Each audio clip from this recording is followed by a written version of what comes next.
From Colorado out west to New Hampshire in the north and Florida in the south, Democrat Hillary Clinton and her Republican rival Donald Trump have been spending much of their remaining political capital in states that historically swing both ways in presidential elections. While national polls show a tightening in the race ahead of Election Day, winning the 270 Electoral College votes to win the election could come down to a handful states where it's still too close to call. After what some call an eternity, this election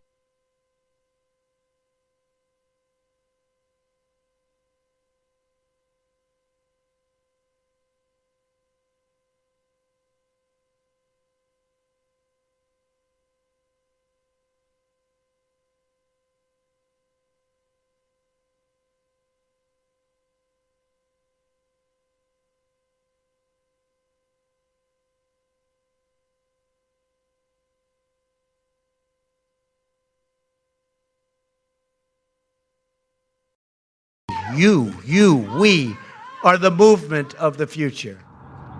This analyst says the tightening in polls was always to be expected. In almost every recent election, the underdog sees a surge in support right before the vote. There are countervailing forces, though, particularly in this election, which is that Hillary Clinton has more staff on the ground. She has a better get-out-the-vote effort. So you can look at those numbers. It certainly is tightening. There's no doubt about that. But her ability to have people driving people to the polls, it's the unglamorous stuff of politics. That's probably good for 1 or 2% and will probably offset a little bit of that late surge by Trump. Trump has made gains on his rival in Michigan, New Hampshire, Nevada, and a number of other swing states that include the notorious Florida. 5 states that are going to decide this election. One of them is Florida, an uncomfortable state to hear about for anyone who remembers the 2000 election. I believe there's about a 20% chance that Florida could be the deciding state in this election. So we're right back to where we were 16 years ago. Hillary Clinton, husband Bill, along with President Obama and First Lady Michelle, will hold a final election rally in Philadelphia, Pennsylvania Monday night. Donald Trump and his running mate will be in North Carolina, 2 must-win states that could determine who comes out tops. Sherwin Bryce-Pease, SABC News, New York.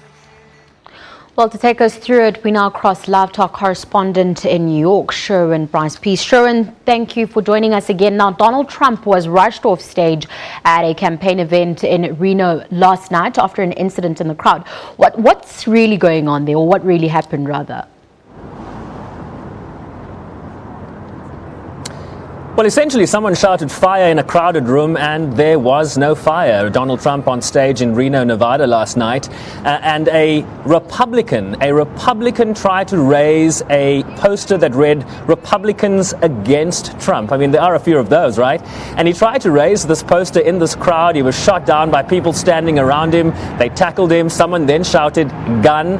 That got the Secret Service onto the stage. They hauled Trump off the stage as soon as possible, arrested this individual, held him for a number of hours, did some background checks, searched for a gun, didn't find one, released this individual who spoke to the media shortly afterwards, saying all that he was trying to do there was to protest Donald Trump, and things just got completely out of hand when someone erroneously shouted gun. Donald Trump returning to the stage moments later to finish his talk, but clearly there was no gun in that incident. And if you think about this, I mean, Donald Trump now has Secret Service protection. All these events are manned and managed by the Secret Service. This would have been a huge security breach had a gun been taken into that event. That didn't happen, and that's good news for the Secret Service. Let's shift focus to the race now. The latest poll from NBC Wall Street Journal this morning has Hillary Clinton up 4 points on Donald Trump nationally. Is that significant enough to propel her into the White House come Tuesday night? Well, it's better than losing, isn't it? I mean, it's good to be ahead in any poll in this election, but let me explain that the national vote is less important than the individual swing states. Remember back in 2000, Al Gore won the popular vote nationally in the United States, but George W.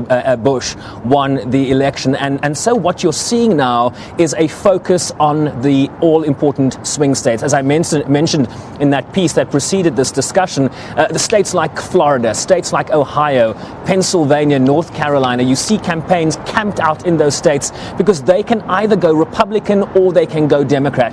And you need those swing states in addition to the bankable states that you have as a Democratic Party or the bankable states that you have as a Republican Party. You need those swing states to get you over 270 electoral college votes. 270 votes gets you the presidential election. And so you'll see, you've seen Hillary Clinton calling on big name celebrities in the last week. We've heard J-Lo appearing with her in Florida, Jennifer Lopez, Jay-Z and his wife Beyonce in Ohio, in Philadelphia.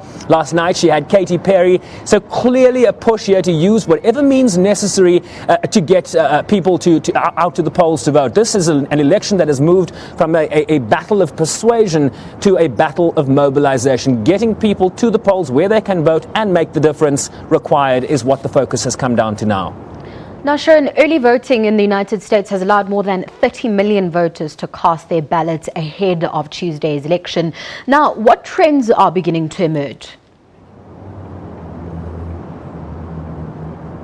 Well, we're seeing an explosion in the registering and early voting of Latinos in crucial swing states. We've seen over 100% increase since the 2012 election in Latinos voting in early voting in Florida and in swing states like Nevada that are absolutely crucial for Donald Trump's narrow path of success to the White House. He has a much more difficult path and needs to win those states. And of course, he's said many disparaging things about certain demographic groups in this country.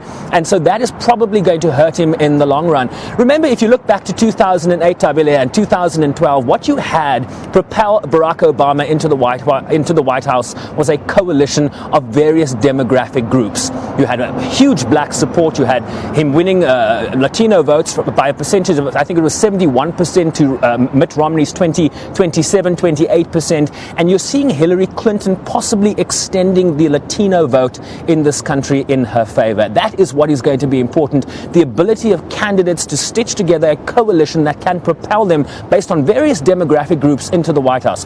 What Donald Trump has, he has solid white support from uneducated college, white voters without college degrees.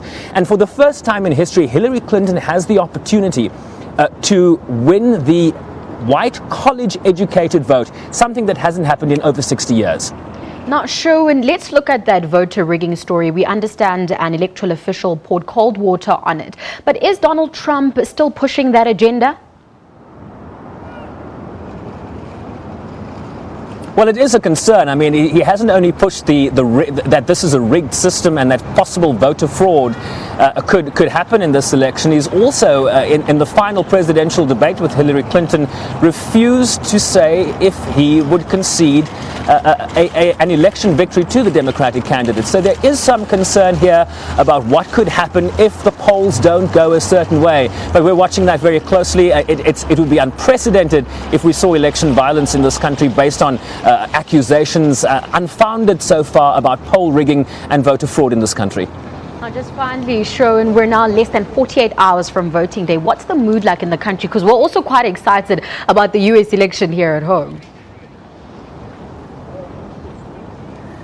I think some people are excited, some people are very anxious, there's a lot of trepidation, a lot of fear.